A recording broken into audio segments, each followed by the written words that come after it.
Hi everybody and welcome to Olivia Connects. Today we are here with Julian Taylor, musician here from the Julian Taylor Band. Yeah, what's going on? Welcome.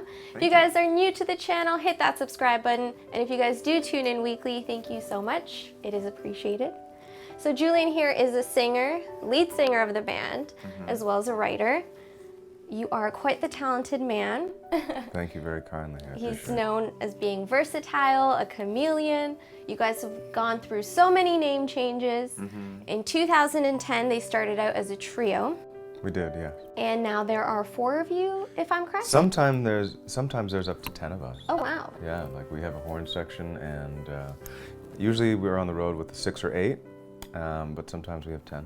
And sometimes we do it as 2 and 3. And sometimes you're out there by yourself? Yeah, sometimes. I was there at the Springtime Music Festival last weekend and just playing by myself. So you adapt to the environment. I try to. Very good. So for those who haven't heard your music or will be tuning in after watching this interview, what can they expect to hear? Well, it's a variety of different types of genres that I grew up with and that I love. So I love blues, jazz, funk, soul. My mom used to listen to a lot of Motown stuff. My dad loved Stevie Wonder, so those were fan favorites in our household, as well as Michael Jackson. Back when I was, 4, I went to the Victory Tour, I think 3 or 4 times, and was basically a deadhead for Michael Jackson's career while I was 4 years old. A lot of people say that they feel like they've heard the songs before. Yeah. It's very like a familiar vibe. Yeah. And it's comforting, at least for me. Well, thanks, Olivia. No worries. What's this Toronto sound I keep reading about?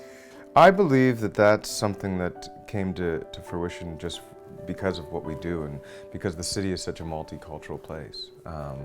It's such a cultural mosaic. We sort of adopted that moniker when the press started talking about the type of music that we play, and it's because it's a variety of everything. It's a mix and mash of things, and that's, I think Toronto's like the Paris of Canada, or North America kind of thing. Do you feel like a pressure, like a lot of artists have like a specific niche, but you've dabbled into a little bit of everything, which I personally like better. Yeah. But I mean, I feel pressure from all sorts of aspects of my music life and my life in general. I think everybody does, and I put the pressure on myself more than anybody else does. I try to... Well, you're doing great. Breathe. I'm trying to create something that I'm really proud of, and so far, so good. We've got like 7, 8 albums now? Something crazy like that. Some high number. We'll keep it up. And instrument-wise, I know you play piano, the guitar. Is there anything else you're wanting to learn or have experience in? I played the trombone badly. Well, you played, which is more than most people, right? And I played in school. I played the bassoon quite well. I don't know how well it was, but apparently I liked it. Okay. Crazy instrument, bigger than I am now, so it wasn't something that I like to lug around. What else? The harmonica, the bass guitar, the drums. Very well-rounded guy here. Yeah, I try. Yeah. I mean, I'm not very good at it. But you've tried, yeah. And growing up, what kind of music were you around? Like, were they playing your parents the radio all the time, records? Were you going to a lot of concerts? I guess I'm trying to find out your influences. Yeah. Church, we went to church every Sunday because my dad's father was a pastor, so I sang in the church choir and did stuff like that. I did that too. Yeah? Yeah. So that was part of my upbringing. In school we sang in choir and we had band as well. Then from there I just sort of really took to it myself. I started to teach myself guitar after my cousin sort of lent me her acoustic guitar. Cool. And I was just going through books and stuff. I think I still have the books, actually. They're probably in the piano stool over there. But yeah, I mean, I listen to a lot of stuff. Like, it's all here, really. What's here on the vinyl? Let's pull one out. Da-da-da. Oh, Paul Simon! Cool. What's on the other side? Let's see what the last one, the first one. And we've got, Bruce Springsteen. Okay, so we're doing okay. Yeah. You're doing great. We're doing all right. And what made you want to become a musician? I wanted to become a musician because I wanted to I'm kind of quiet within my family unit, and once I got outside of my family, I became louder. Well, now you've got a powerful voice. So, So what's the message you want to say now? oh, there's love, love, and it's a hard road, and so that's the only way I know through it. Yeah, well, an artist, I mean, most businesses up and down, but being an artist, I think it's quite personal. Were there any ever times where you were really low, and how did you get out of there and keep going? Guess we're all looking for that inspiration of how you did it. I feel kind of low these days, and that's okay. And one of the ways through it is it's forever changing, right?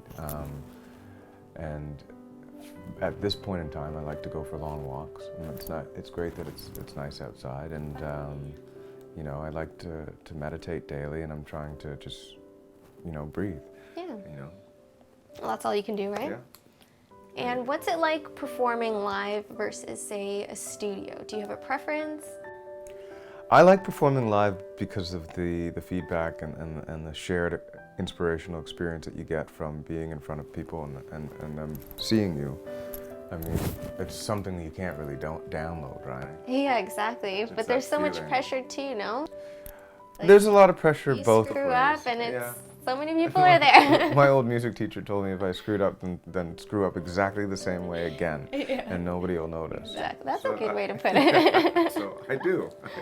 Every time. But nobody knows. Nobody knows. But yeah, I don't even know anymore. It's so funny. It's like, I think John Coltrane was talking about when he was in the Miles Davis Quartet, and how they were playing this live show, and he played like completely the wrong note. And Miles Davis didn't like flinch, he just played the wrong note with him. Yeah. And he was like, wow, you learned so much in that moment, that he's like, trust yourself, trust the music. I think that's the whole sort of philosophy on this whole artist life and the life of people in general is to trust yourself. I mean, even in your lowest moments, you got to trust yourself. And if there was another job you could do? If there was another job I could do? Yeah, what would it be and why? I think I'd be good at radio, you know. Yeah, you got People a have good told voice. me that I have a nice voice for radio. I thought if I could discipline myself that I could teach yoga or do something like that, but I have too many things going on. Things going on with me. Next you'll be yoga master. Right. I don't know if I can get to that.